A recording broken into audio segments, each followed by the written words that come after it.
dhegaystayaal, sheekh maxamuud cali qablax wuxuu ka mid ahaa culimmadii soomaaliyeed ee qarnigii 19aad dhulka mari jirtay, culimmadii dawaafka ahayd ee beelaha dhex saqaafi jirtay si ay dadka diinta u baraan, jawaabana uga siiyaan masalooyinka shareecada ku lugta leh ee kolba la soo gudboonaada, sida dhaxalka, guurka, simidda dhaawacyada iyo wixii soo raaca. wuxuu kaloo ahaa nin muftiyeed hadalkiisu kooban yahay, shiiqsi leeyahay, isla markiibana intay bulshadu aad isugu wariso ay maahmaah ka dhigato.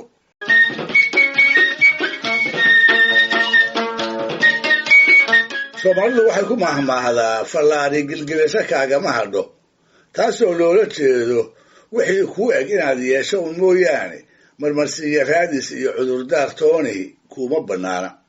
hiddihii hore ee Soomaalidu siduu ahaana, koox ha ahaato ama ha ka badatee, ciddii ay martidu soo tamadisaa waxay ku qasbanayd inay u hesho gabbaad dugsoono ay cawadaas ku barida iyo inta ay joogto wax ay gasiimato. sabool kasta ha ahaatee, cidda martida loo yahay meel ay ka keentaba waa inay labadaas arrimood ka soo dhalaashaa, haddii aysan yeelinna waa lagu ceebin jiray.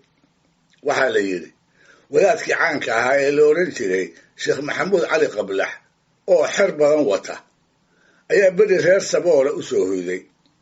wadaadku wuxuu watay ari 60 oo siyaaro loo soo siiyey. ninkii reerka lahaa markuu arkay martidii faraha badnayd ayuu naxay, ha yeeshee wuu ka xishooday inuu carraabiyo. markaas buu ardaa u dhigayoo gogol u keenay, arigii ay wateenna intuu kaxeeyey ayuu kiisii ku daray. si wacan ayuu habeenkaas martidii u sooriyey, ari badan buu u qalqalay, subaxiina hilib buu ka dhargiyey. barqadii martidii oo dheregtay oo inay reerka ka ambabaxaan ku tashan ayaa ninkii saboolka ahaa wuxuu u yimid ina cali qablax oo xertii dhex fadhiya. intuu salaamay buu yidhi, sheekhow, dul iyo samir waxaad leedahay bal iiga warran. sheekhii oo halhayskiisu ahaa dayran ayaa ugu jawaabay, dayran ikhwaan, kaaga warramaye, horta haddaanan dul lahayn waxaas oo dadihii ima soo raaceenoo way iga hari lahaayeen, ee intaa dul baan ku wadaa. tan samirkana waxaan kaa idhi mar wixii idhaafa uma tiiraanyoodo. markaasaa ninkii yidhi, sheekh, waa hadal wanaagsan, waxaanse kuu sheegayaa arigii aan xalay idiin qalqalay anigu ma lahayne kiinii buu ahaa. maxaa yeelay anigu sabool baan ahay, xoola 30 ari ah yaa iga dhacda, xaasna waanahay. shalagala markaan idin arkay baan ka xishooday inaan idin carraabiyo, dabadeedna arigiinnii baan xalay idiin qalqala. markaasbuu ina cali qablax inta qosli ku yidhi, dayran oo ikhwaan, imise neef baad noo qashay? markaasbuu ninkii yidhi, 30. markaasaa ina cali qablax yidhi, 30ka kalena qaado. maxaa wacay mar haddii adigoo saboola inaadna carraabiso aad ka xishootay, wax kasta noo qaloo waa inaan ku abaalgudnaa. halkaas baa ninkii saboolka ahaa ku xoolaystay, isagoo magac xumana ka badbaaday. dhulka Soomaalida, gaar ahaan miyiga, waxaa ku badan dhismo ciid ka samaysan oo aan dadku samayne cayayaanka qaarkiis uu sameeyo. waa dhismo kolkol dhuuban oo cirka ku talan, mar kale gaaban, kolkolna ballaaran oo aad u adag. dudun ama dundumo ayaa lagu magacaabaa. qaar baa waxay leeyihiin godad bahalla galeena, qaar kalena waa maraasan yihiin. waa wax har qabow oo xoola raacatada Soomaalidu ay galbihii kulaylka cadceedda kaga gabbadaan. maalin maalmaha ka mid a ayaa haddaba in cali qablax iyo nin ay wada socdeen inta daaleen dudun hooskeed iska fadhiisteen si ay ugu nastaan. cabbaar hadday fadhiyeen ayuu sheekhii duduntii kor iyo hoos ka eegay oo aad ugu fiirsaday. markaasuu ninkii la socday ku yidhi, war hebelow, waxaan ku weydiiyey, horta dudunta yaa sameeya? ninkii baa yidhi, bahalka yar ee aboorka la yidhaahdo ayaa sameeya. oo muxuu ka sameeyaa ayuu haddana weydiiyey. saa ninkii baa yidhi, ciid uu candhuuftiisa ku qooyey. oo goormuu sameeyaa? habeenkii, ayuu ninkii mar kale ku jawaabay. kolkaas buu sheekhii yidhi, hal waa yaab, halna waa yaabka yaabkiis, halna waa amankaag.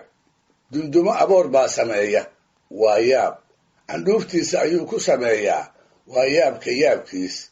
habeenkii buu sameeyaana waa amankaag. weedhaas oo waagii dambe noqotay hawraar lagu mahmaaho.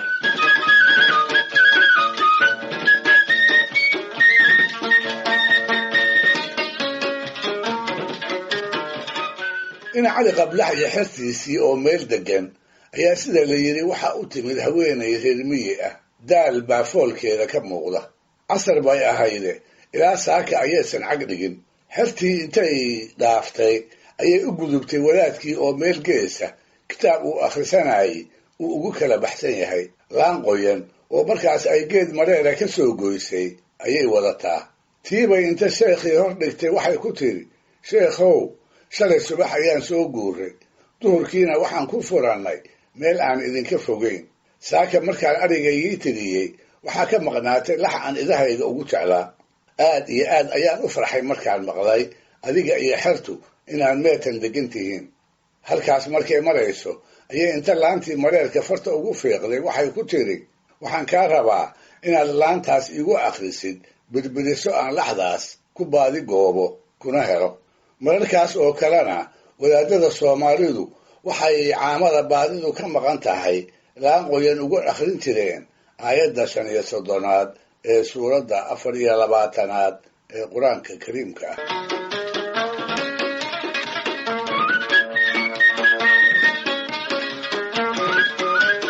in cali qablax hadduu cabbaar aamusnaa ayuu yidhi, islaan yahay maqal, waxba birbirisa ku akhrin maaye aan kuu duceeye iga tag. markaas bay tidhi, walla inaad ii akhrisid mooye saaka kaama tago. markaas buu yidhi, anigaa haddaba ilahayga lax kaa siine idaah. waxay tidhi, waad iyasaysaa, waad i quursanaysaayo waad i yaraysanaysaa.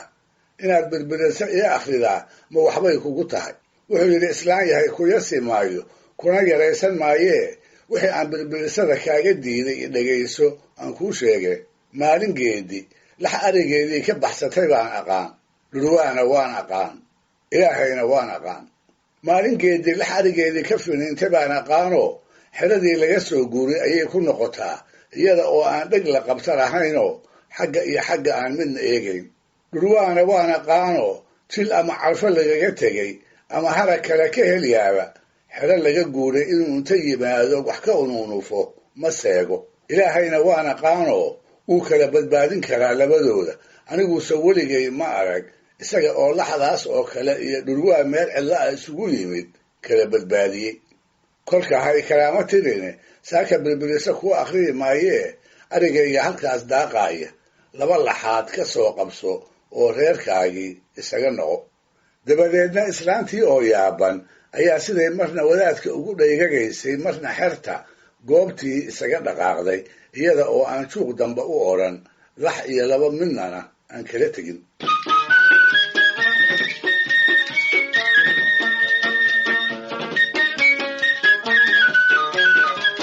waxay kolka su-aashu tahay, maxay islaantu idaha la siiyey u qaadan weyday? wadaadkuse muxuu uga diiday inteedii baxsatay uu birbiriso ugu akhriyo? jawaabtu waxay tahay, islaantu waxay ka baqday in hadday idaha la siiyey qaadato ay bulshadu ku ceebiso, berri ka maalinna la isugu sheekeeyo waa qoftii intay iyadu wax siin lahayd idaha xerta u hungurootay. in cali qablaxna wuxuu ka baqay hadday islaantu tuftiisa laxda ka maqan ku weydo inay dhulka mariso. birbirisadii in cali qablax ii akhriyeyna laxdaydii ii ifin weyde uu ku soo heli waaye. sidaasna uu indhaha caamada kaga dhaco.